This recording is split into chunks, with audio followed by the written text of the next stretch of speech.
नमस्कार, आपके साथ मैं हूं सुरभि शर्मा। मेरे साथ है मेरी सहयोगी प्रतिमा मिश्रा। वॉर जोन से आ रही बड़ी खबरों के साथ आज एक बड़ी खबर पर बड़े खुलासे। कल ईरान, आज इराक, महाविनाश साक्षात। आपको बता दें, इस समय सुबह के 10 बज रहे हैं और हो सकता है कि अब से कुछ ही घंटे बाद या फिर कल या फिर बहुत ही जल्द इजरायल ईरान पर अब तक का यह सबसे बड़ा हमला करे और तेहरान में तबाही लाने वाली मिसाइलें भी लॉन्च करे। उसके फाइटर जेट ईरान में विनाश की स्क्रिप्ट लिखे, खमेनेई के सभी परमाणु ठिकानों को नष्ट कर दे। हालात कुछ इसी तरफ इशारा भी कर रहे हैं सुरभि। दुनिया भर में युद्ध के जानकार ऐसा इसलिए कह रहे हैं क्योंकि 14 अप्रैल को ईरान ने इजरायल पर हमला किया। 24 घंटे पहले इजरायल ने ईरान पर हमला कर बदला लिया, लेकिन अब ये जंग रुकने वाली नहीं है और विनाशक रूप लेने वाली है क्योंकि ईरान का एक और अटैक प्लान इस बीच सामने आया है। बड़ी खबर आपको बता देते हैं, इजरायल पर किसी भी वक्त ईरान का पलटवार हो सकता है। ईरान में इजरायल पर बड़े हमले की तैयारी, ईरान के एयर सैन्य बेस पर गतिविधियां बढ़ चुकी है। 24 घंटे में तेहरान में कई आपात मीटिंग हुई है। ईरानी फोर्सेस के कमांडर के साथ रईसी की बैठक को लेकर यह बड़ी खबर सामने आ रही है।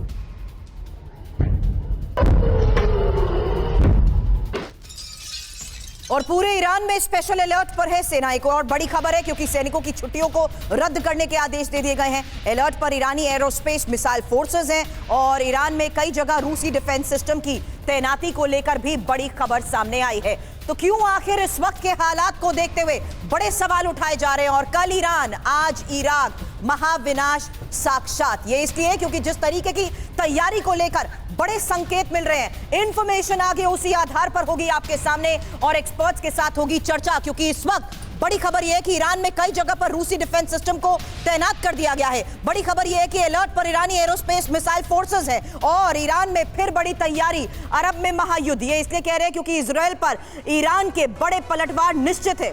फिर इजरायल कर सकता है हमला और फिर इजरायल पर ईरान कर सकता है हमला और खमेनेई के जन्मदिन पर हमले का बदला भी संभव बताया जा रहा है। इजरायल पर ड्रोन और मिसाइल से हमले होंगे। ईरान के एयर सैन्य बेस पर बड़ी तैयारी भी जारी है और तेहरान समेत कई सैन्य ठिकानों पर इमरजेंसी मीटिंग को लेकर भी बड़े इनपुट है। हालांकि इजरायल ने शुक्रवार को 14 अप्रैल के हमले का बदला लिया है, लेकिन आज के इस हालात में जिस तरीके से बैठकों का दौर जारी है और जिस तरीके से बड़ी तैयारियों को लेकर बड़े दावे किए जा रहे हैं, यही आपको बता दें। इसी आधार पर प्रतिमा आगे करेंगे हम चर्चा। बिल्कुल, और हमारे साथ बेहद खास मेहमान भी जुड़ चुके हैं। बता दें, महेश सचदेव सर, पूर्व राजदूत, हमारे साथ जुड़ चुके हैं। Major general retired SB Asthana साहब रक्षा विश्लेषक के तौर पर हमें ज्वाइन कर रहे हैं। इसके अलावा हमारे साथ निनाद सेठ भी जुड़ रहे हैं, डिफेंस जर्नलिस्ट हैं। एक एक कर आप सभी का मैं रुख करना चाहूंगी। सबसे पहले निनाद जी, ये समझना बहुत जरूरी हो जाता है कि जिस तरीके से यहाँ पर वार पलटवार चल रहा है, इस पूरे इलाके में ये स्थिति और कितनी ज्यादा गंभीर होते हुए आने वाले दिनों में हो सकती है, ये युद्ध कितना व्यापक हो सकता है। देखिए, इस वक्त जो खतरे का माहौल है वो बढ़ेगा, कम नहीं होगा। पर इसमें 3 फैक्टर हैं। ईरान के पास क्या चॉइसेस है? 3 चॉइसेस हैं एक, और हर चॉइस में खतरा है। पहला चॉइस ईरान के पास ये है कि वो प्री एम्प्शन करें। उन्हें पता है कि इजराइल अगर अटैक करने ही वाला है तो उससे पहले ही कर दें, तो वो उसमें खतरा ये होता है कि इजराइल का और ज़्यादा प्रहार हो सकता है। दूसरा है कि इस वक्त जो उनका न्यूक्लियर एनरिचमेंट प्रोग्राम है वो अचानक बढ़ा के 90% कर दे, जो वेपन ग्रेड माना जाएगा। उसमें अमेरिका भी शामिल होगा और इजराइल भी शामिल होगा काउंटर अटैक में।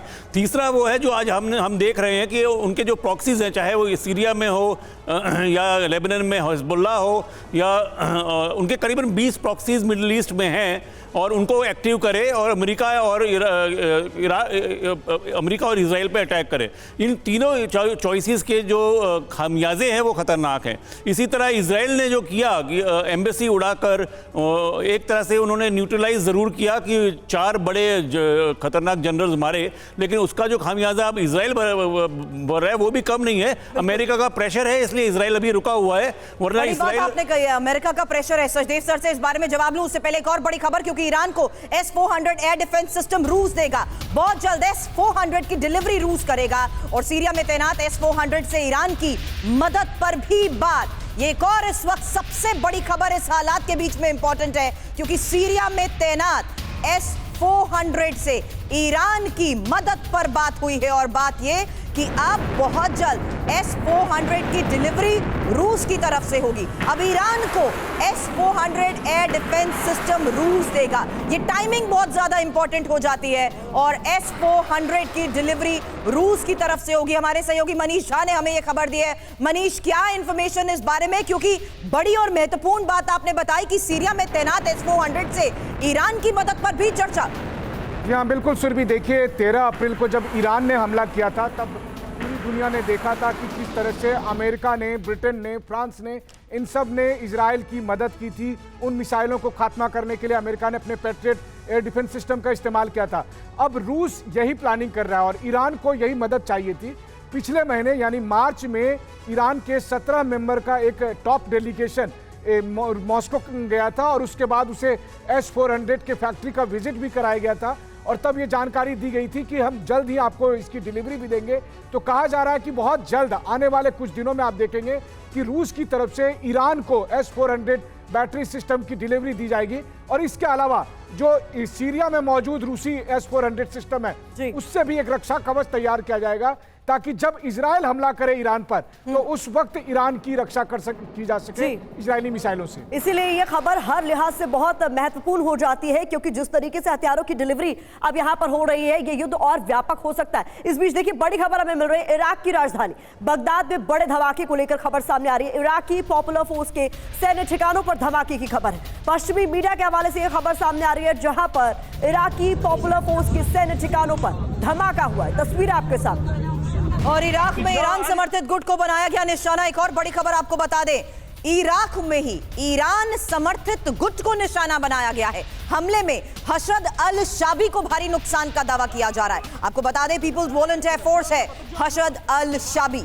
अब अलग अलग प्रॉक्सी ग्रुप्स को लेकर जिस तरीके से निनाद सेठ हमारे एक्सपर्ट इस वक्त चर्चा कर रहे थे, ये महत्वपूर्ण खबर है कि कैसे अलग प्रॉक्सी ग्रुप्स को टारगेट करते हुए नुकसान का बड़ा दावा किया जा रहा है। फिलहाल जिस तरीके से हमले को अंजाम दिया गया वो तस्वीर आपके सामने, लेकिन हमले में हशद अल शाबी को भारी नुकसान का दावा किया जा रहा है। पीपल्स वॉलंटियर फोर्स हशद अल शाबी पर हुए अटैक की ये तस्वीर। और इस बीच एक और बड़ी खबर आपके सामने, जहां जॉर्डन से आया था इराक पर बमबारी करने वाला विमान। इस बात का खुलासा हुआ है जॉर्डन के बुर्ज 22 बेस से हुआ था रवाना। इराकी सुरक्षा एजेंसियों के हवाले से यह बड़ा दावा किया गया है कि यहां पर जो हमले हुए हैं अभी हाल ये इराक पर बमबारी करने वाला जो विमान है वो जॉर्डन से आया था। जॉर्डन के बुर्ज 22 बेस से ये रवाना हुआ। और ईरान समर्थित ग्रुप हशद अल शाबी की धमकी, किस तरीके से हमले को अंजाम दिया गया वो तस्वीर आपने देखी। अब इसी प्रॉक्सी ग्रुप की धमकी है, यही बड़ी खबर है कि ईरान समर्थित ग्रुप हशद अल शाबी की यह धमकी कि पीएमएफ मुख्यालय पर हमला करने वालों के खिलाफ एक्शन होगा, हमले के पीछे के लोगों को दिया जाएगा करारा जवाब। और इस बीच एक और बड़ी खबर आपके सामने हम रखने जा रहे हैं, जहां पर ईरान समर्थित गुट का बड़ा दावा, इजराइल के इलियट शहर पर ड्रोन से हमला किया। पीएमएफ मुख्यालय पर हमले का बदला लेने का दावा भी इस बीच किया जा रहा है। तो ये इस वक्त की एक और बड़ी खबर आपके सामने, जहां पर ईरान समर्थित गुट की ओर से दावा किया गया कि इजराइल के इलियट शहर पर ड्रोन से हमला किया गया। पीएमएफ मुख्यालय पर जो हमला हुआ था उसका बदला है, बदला लेने का दावा किया गया।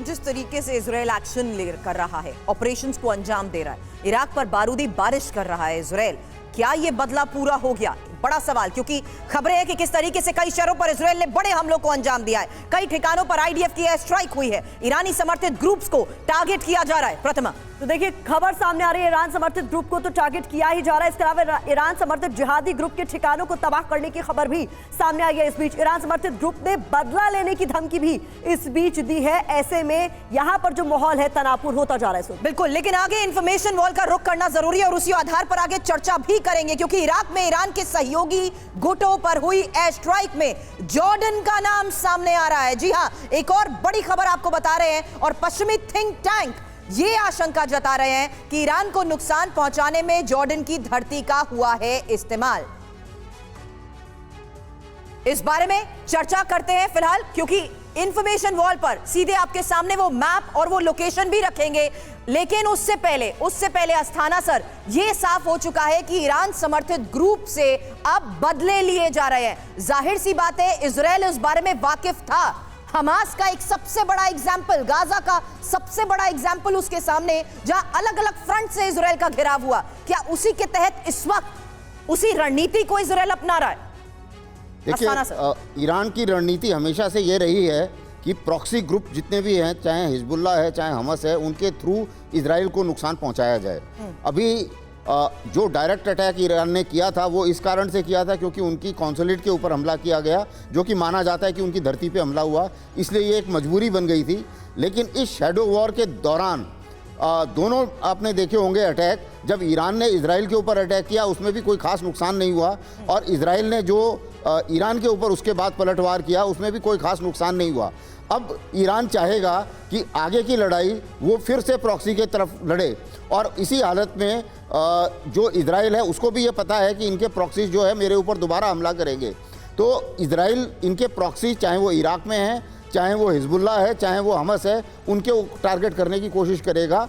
और ईरान भी यही चाहेगा कि प्रॉक्सीज के थ्रू, क्योंकि ईरान के पास एक ऑप्शन है कि प्रॉक्सीज के थ्रू डायरेक्टली इजराइल को तंग कर सकता है, उसके ऊपर वार कर सकता है बिना डायरेक्टली इन्वॉल्व हुए। और ऐसा लगता है कि अमेरिका और बाकी देश भी ये चाहते हैं कि इनका डायरेक्ट आमना सामना ना हो, क्योंकि अगर ईरान डायरेक्टली जब भी इजराइल के ऊपर हमला करता है तो अमेरिका और बाकियों की ये मजबूरी बन जाती है, स्पेशली अमेरिका की, कि इजराइल को बचाया जाए। क्योंकि इजराइल, आप देखिए, अगर सामरिक तौर पे देखें इजराइल की लोकेशन, ये लोकेशन ऐसी लोकेशन है। सचदेव सर से भी इसी बारे में जवाब लूंगी। लोकेशन की आप बात कर रहे हैं, यही जो डिटेल इस वक्त स्क्रीन पर देख रहे हैं, ये इंफॉर्मेशन वॉल पर दिखाते हैं। और Pratima, over to your side will be the map. ये देखिए, ये रही वो लोकेशन, और सामरिक तौर पर जिस तरीके से सर लोकेशन की बात कर रहे हैं, सचदेव सर एक क्विक कमेंट इस पर चाहूंगी, क्योंकि जाहिर सी बात है इजराइल जिस तरीके से अटैक्स को अंजाम देता है, क्या जॉर्डन का एयर स्पेस इस्तेमाल होगा तो जाहिर सी बात है वो भी चपेट में आएगा। और उसमें सर एक सवाल मैं आपके से ऐड ऑन करना चाहूंगी सचदेव सर। सवाल यहाँ पर ये भी है कि हम ये देख रहे हैं कि इससे भले ही हम इजराइल और ईरान के बीच की जो मौजूदा हालात है उसे फुल फ्लेजेड वॉर भले ही ना कह रहे हो, लेकिन ये बहुत सीमित भी नहीं है। जैसा कि प्रॉक्सी गुटों को लेकर हम बात कर रहे हैं कि ये हमला इजराइल की तरफ से केवल ईरान पर नहीं बल्कि ईरान समर्थित गुटों पर भी किया जा रहा है, इसीलिए इसकी व्यापकता पर चर्चा की जा रही। भाई सचदेव सर जी, सवाल काफ़ी जटिल है, लेकिन इसको एक क्रमबद्ध तरीके से जवाब देना चाहूँगा।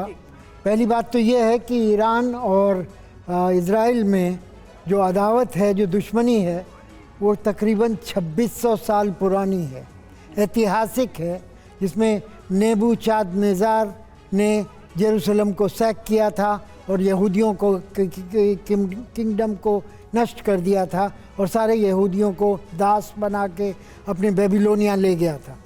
ये बात है 586 BC की।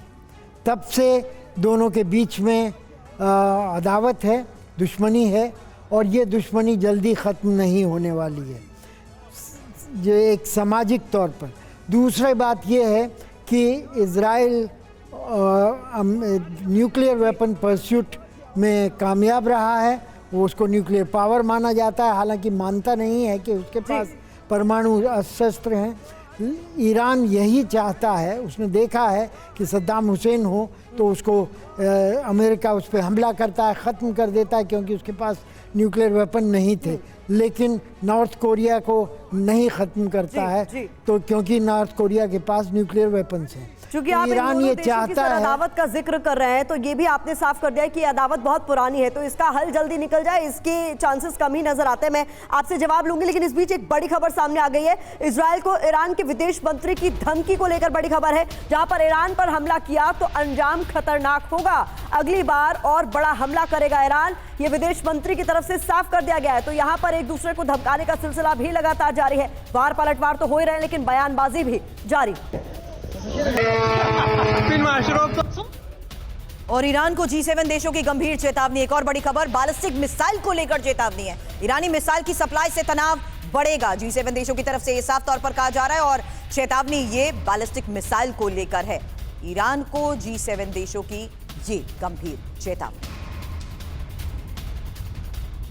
और इस बीच एक और बड़ी खबर आपको बता दें, जहां मिडिल ईस्ट में जंग और भड़क सकती है, इसको लेकर खबर सामने आ रही है। इजराइल फिर से विध्वंसक हमला करेगा, ईरान पर सबसे बड़ा हमला करेगा इजराइल, इसको लेकर इनपुट सामने आ रहे हैं, जो अपने आप में खतरा जो है कितना बड़ा हो सकता है, इसको लेकर लगातार आशंकाएं बढ़ी हुई हैं। मिडिल ईस्ट में जंग अब और भड़क सकती है, क्योंकि खबरें सामने आ रही है इजराइल एक बार फिर से बड़ा और विध्वंसक हमला कर सकता है। तो ईरान पर बड़े हमले की तैयारी में इजराइल नजर आ रहा है।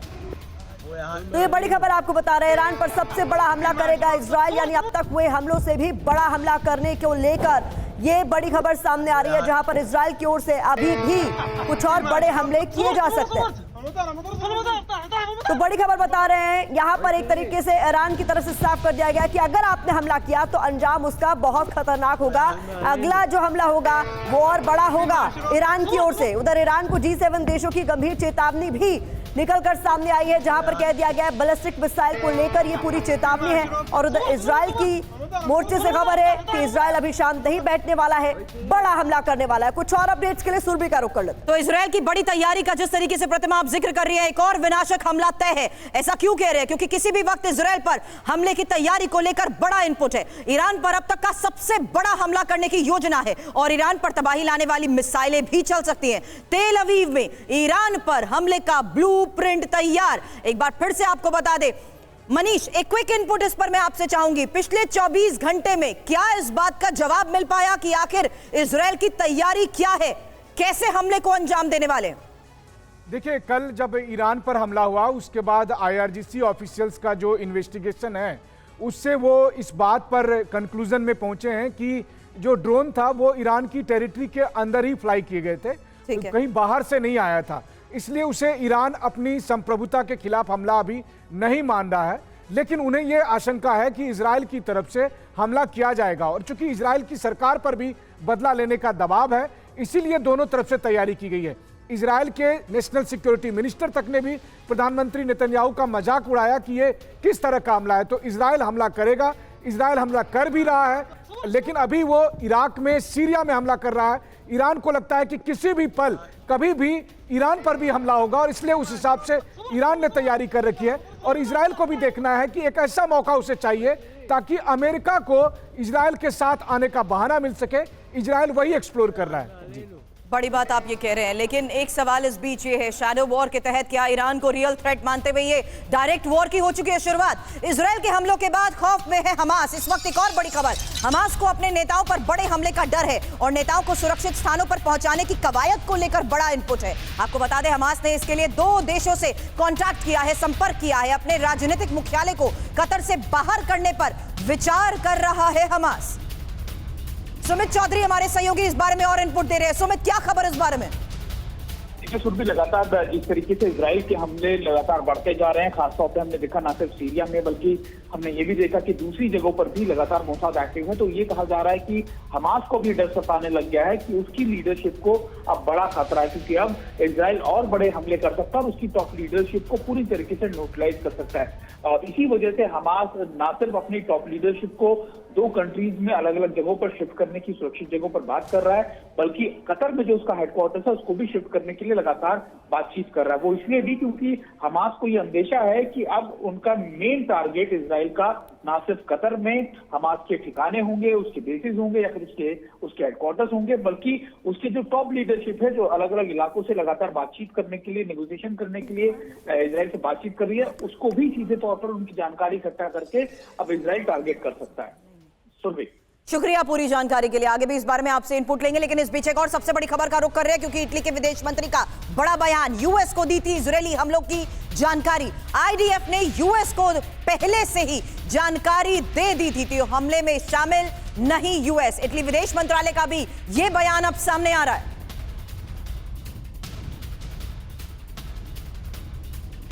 और इस बीच एक और बड़ी खबर आपके सामने रख दे, ईरान इजराइल युद्ध में एटमी विनाश का खतरा भी लगातार बना हुआ है। खमनई के सभी परमाणु ठिकाने नष्ट हो सकते हैं। ईरानी परमाणु केंद्रों पर बढ़ाई गई डिफेंस तैनाती। ईरान ने सीमा पर तैनात किए डिफेंस सिस्टम। तो यहाँ पर खतरा परमाणु केंद्रों पर बना हुआ है लगातार, और इसी के मद्देनजर ये बड़ा एक्शन लिया गया, जहां पर सीमा पर नए डिफेंस सिस्टम्स को तैनात कर दिया गया। तो बड़ी खबर यही है कि ईरान इजराइल युद्ध एटमी विध्वंस का खतरा। इस खतरे पर होगा सवाल, उससे पहले इंफॉर्मेशन आपके सामने, जहां आईडीएफ के रडार पर ईरान के परमाणु ठिकाने और हाई लेवल मीटिंग में एटमी ठिकाने चिन्हित किए गए हैं। हालांकि ईरान ने इजराइल को खुला चैलेंज दे दिया है। एटमी साइट पर हमला होने पर गंभीर परिणाम भुगतने होंगे। कहां है ईरान में, कहां पर है आखिर ईरान में ये न्यूक्लियर ठिकाने, यही इंफॉर्मेशन अब आपके सामने। और इंफॉर्मेशन इसलिए भी इंपॉर्टेंट है क्योंकि इन्हीं न्यूक्लियर इंस्टॉलेशंस के बिल्कुल नजदीक ऑपरेशन को अंजाम दिया गया। अरक, इम्फान, बुशर, फोडोव, नेंताज, ये वो प्रांत है जहां पर न्यूक्लियर इंस्टॉलेशन से और निनाद सवाल उसी आधार पर आपके सामने, क्यों, आखिर किस तरीके से ये लगातार बयानबाजी के दौरान भी धमकियां बड़ा संकेत थी कि अगर हमले होंगे, ऑपरेशन होंगे तो न्यूक्लियर इंस्टॉलेशंस पर। देखिए, ये सबसे बड़ा खतरा इस संदर्भ में है क्योंकि ईरान किसी को पता नहीं है, हालांकि IAEA ने एक बड़ी पैनी नज़र रखे हुए है कि कहाँ पहुँचा है अपने न्यूक्लियर प्रोग्राम में। देखिए, जब टेक्नोलॉजी आपके पास होती है तो एनरिचिंग ऑफ यूरेनियम बड़ा इतना टेक्निकल प्रॉब्लम नहीं है, इट्स ए पॉलिटिकल डिसीजन। तो अगर वो 90% तक करते हैं तो बिना मतलब आप ये लिख के रख सकते हैं कि अगर 90% ईरान अपना यूरेनियम एनरिच करता है तो 100% अमेरिका और इजराइल की स्ट्राइक आएगी। अगर ऐसा इंटेलिजेंस भी आता है कि वो करने वाला है तो स्ट्राइक आएगी, पर अगर ऐसे इंटेलिजेंस नहीं आता तो इस तरह की स्ट्राइक करना बहुत खतरनाक हो सकता है क्योंकि ईरान के पास भी क्षमता है इजराइल के न्यूक्लियर प्लांट्स पे हमला करने की। हमने ये नहीं भूलना चाहिए कि भारत और पाकिस्तान जो इतने कट्टर दुश्मन हैं उनके बीच में एक एग्रीमेंट है एक दूसरे के न्यूक्लियर इंस्टॉलेशंस को ना अटैक करने का, तो ये इसको अंग्रेजी में डी एस्केलेशन कहते हैं। तो इस वक्त सबसे बड़ा खतरा न्यूक्लियर एस्टैब्लिशमेंट्स हैं। और दूसरा एक और बड़ा खतरा है कि अगर मिस कैलकुलेशन होती है या ईरान या इजराइल की तरफ से मिस कैलकुलेशन होती है तो भी एक नया खतरा आता है। तो मेरे को ऐसा लग रहा है कि अब इजराइल जो स्ट्राइक करेगा, क्या वो ओवर्ट स्ट्राइक करेगा, क्योंकि एक ओवर्ट स्ट्राइक वो कर चुका है, क्या वो स्पेशल फोर्सेस से करेगा? अगर स्पेशल फोर्सेस से करता है तो इतना ज़्यादा खतरा एस्केलेशन का नहीं होता, आप डिनाई भी कर सकते हैं, या कुछ ऐसा होगा जो इतना खतरनाक होगा जिसमें अमेरिका को भी ना चाहते हुए इन्वॉल्व होना पड़ेगा। और देखिए, दुनिया भर की टेंशन इसीलिए बढ़ी हुई है क्योंकि लगातार परमाणु संयंत्रों पर, न्यूक्लियर इंस्टॉलेशंस पर खतरा बना हुआ है। इस बीच अमेरिकी मिसाइल पर बड़ा खुलासा हुआ है। अमेरिका के पास सीक्रेट मिसाइल तैयार, ईरान के एटमी ठिकाने नाकाम हो सकते हैं, इसको लेकर भी अब जानकारी आ रही है। अमेरिकी मिसाइल पर यह बड़ा खुलासा, जहां अमेरिका के पास सीक्रेट मिसाइल तैयार है, ईरान के एटमी ठिकाने नाकाम हो सकते हैं। तो अमेरिकी सीक्रेट मिसाइल ईरानी एटमी साइट का काल क्यों मानी जा रही है, यह भी समझना आपके लिए जरूरी है। देखिए, अमेरिकी वायुसेना ने गुप्त रूप से मिसाइलें विकसित की हैं, इसको लेकर अपडेट हमारे सामने है, जहां पर गुप्त रूप से ये मिसाइलें तो तैयार की गई है। मिसाइल ईरान के परमाणु सुविधाओं को नष्ट कर सकती है, इसको लेकर भी अपडेट सामने आ रहा है। किसी को नुकसान पहुंचाए बिना इलेक्ट्रॉनिक्स नाकाम किए जा सकेंगे, निष्क्रिय किए जा सकेंगे। B-52 बम वर्षकों से मिसाइल का इस्तेमाल हो सकता है, यह भी जानकारी सामने आ रही है। मिसाइल कम ऊंचाई पर दुश्मन के हवाई क्षेत्र में उड़ भी सकती है। तो ये सीक्रेट मिसाइल अमेरिका की अब तैयार बताई जा रही है। और अरब में बड़ी जंग भड़कने की आशंका तेज हो चुकी है। इस वक्त एक बड़ी खबर आपको बता दें, और जो इस वक्त खबर आ रही है, एयर इंडिया की तेल अवीव की उड़ानें रद्द। एक बार फिर से बता दें, ये बड़ी खबर है, 30 अप्रैल तक एयर इंडिया की उड़ान रद्द। इस हालात में जो बड़े फैसले लिए जा रहे हैं, क्यों ये फैसले लिए जा रहे हैं, इस पर लगातार हम चर्चा कर रहे हैं। लेकिन अरब में बड़ी जंग भड़कने की आशंका जिस तरीके से तेज हो गई है, इस वक्त की एक खबर आपको बता दें, जहां एयर इंडिया की तेल अवीव की उड़ान को रद्द कर दिया गया है। 30 अप्रैल तक एयर इंडिया की ये उड़ानें रद्द करने का फैसला हुआ है।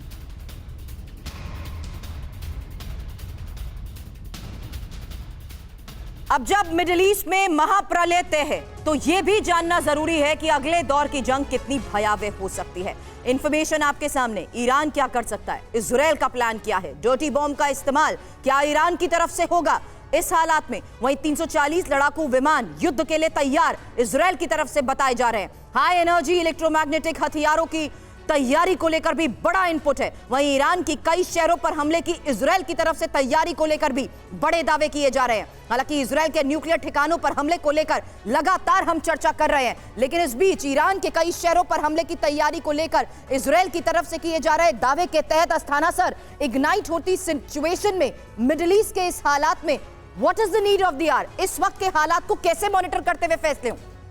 देखिए, इस वक्त सारी विश्व जो है वो यही कोशिश कर रहा है कि जो डायरेक्ट वॉर है वो कंट्रोल हो, और डायरेक्ट वॉर जो ये इजराइल और हमास की जो लड़ाई थी वो ज़्यादा ना फैले। अब ये जो ईरान और इजराइल के बीच में ये जो लड़ाई हो गई है, अगर इसको कोशिश ये की जा रही है कि किसी तरीके से न्यूक्लियर ठिकानों पर, तो जाहिर है कि एक दूसरे को हमला करने की कोई भी इजाज़त नहीं दे रहा है और ना ही इसको अमेरिका मानने को तैयार है।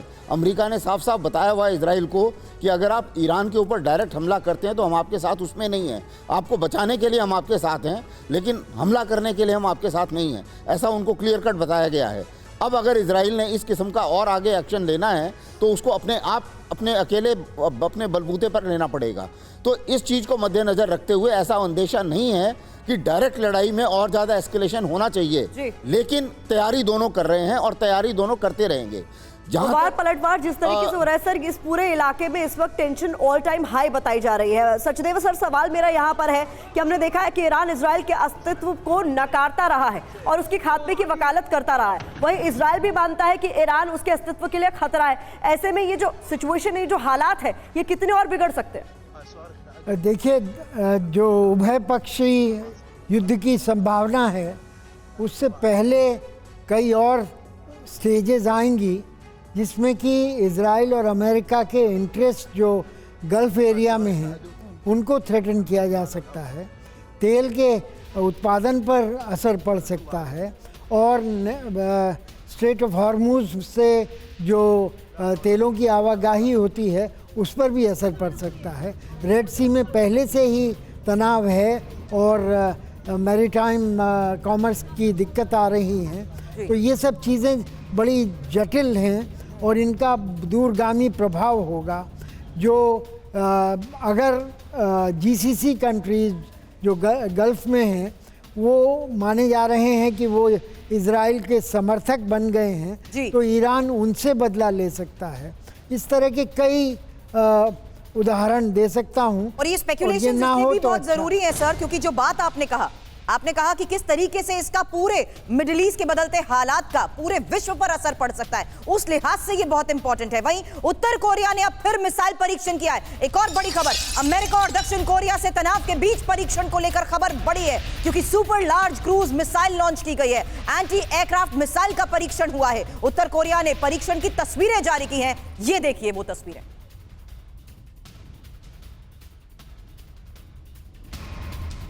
तो किम जोंग उन की न्यूक्लियर तैयारी को लेकर क्या लेटेस्ट खबर सामने आई है, आपके सामने रख देते हैं। बता दें आपको, सुपर लार्ज वॉरहेड से लैस थी ये क्रूज मिसाइल, जिसका परीक्षण किया गया है। 2000 किलोमीटर तक मार करने में ये सक्षम बताई जा रही है। 2 फरवरी को इसी तरीके का परीक्षण किया गया। हालांकि ताबड़तोड़, आपको बता दें, ताबड़तोड़ मिसाइल टेस्ट से दक्षिण कोरिया टेंशन में है और बड़े पैमाने पर जंगी तैयारी जिस तरीके से उत्तर कोरिया कर रहा है, हमेशा इस पर पूरी दुनिया की नजर बनी रहती है।